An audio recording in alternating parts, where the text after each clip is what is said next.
আসি পরের খবরে।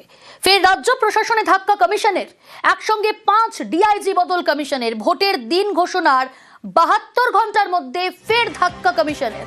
গতকালই 19 সিপি এসপি এডিজি বদল করা হয়েছে কমিশনের তরফে। আরো ডিটেল জানাবে সোমরাজ, রয়েছে আমার সঙ্গে। সোমরাজ, দেখো, রাজ্য পুলিশের 5 ডিআইজি কে রদবদল করেছে নির্বাচন কমিশন। আর সকালেই এই বদলির নির্দেশিকা জারি করা হয়েছে নির্বাচন কমিশনের তরফে।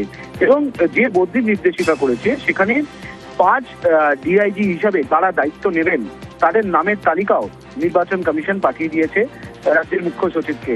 এবং সেখানে বলা হচ্ছে ডিআইজি রায়গঞ্জ হিসেবে দায়িত্ব নেবেন রাথোড অমিত কুমার ভারত, ডিআইজি মুর্শিদাবাদ হিসেবে দায়িত্ব নেবেন অজিত সিং যাদব, ডিআইজি বর্ধমান হিসেবে দায়িত্ব নেবেন শ্রীহরি পান্ডে, ডিআইজি প্রেসিডেন্সি রেঞ্জের দায়িত্ব নেবেন পঙ্কজ প্রসাদ বারুই এবং ডিআইজি জলপাইগুড়ির দায়িত্ব নেবেন অঞ্জলি সিং। আগামীকাল সকাল 11টার মধ্যে তাদের দায়িত্ব নিতে হবে।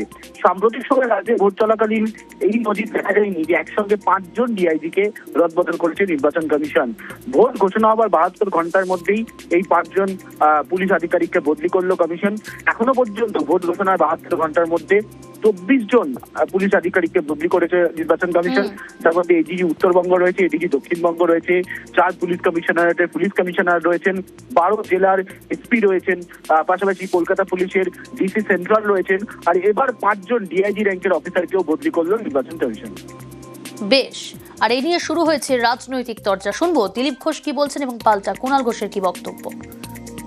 এর প্রক্রিয়া চলতেই থাকবে।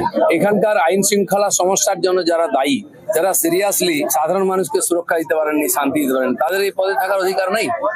তাদের ভরসা করে ইলেকশনও হতে পারে না ফ্রি ফেয়ার, সেই জন্য তাদেরকে আলাদা করা উচিত। বিভিন্ন জায়গায় বিভিন্ন পদের পরিবর্তন, সিএস এর পরিবর্তন করা হয়েছে। আজকে প্রচুর ডিআইজিদের পরিবর্তন। জিতবে আবার মমতা বন্দ্যোপাধ্যায়ের বাংলা। একটু স্লোগান, যতই করো হামলা, যতই করো হামলা, যতই করো হামলা। আরে কত চেয়ারে কত পরিবর্তন করবে, যারা বসবে তারাও বাংলার লোক, আমাদের লোক।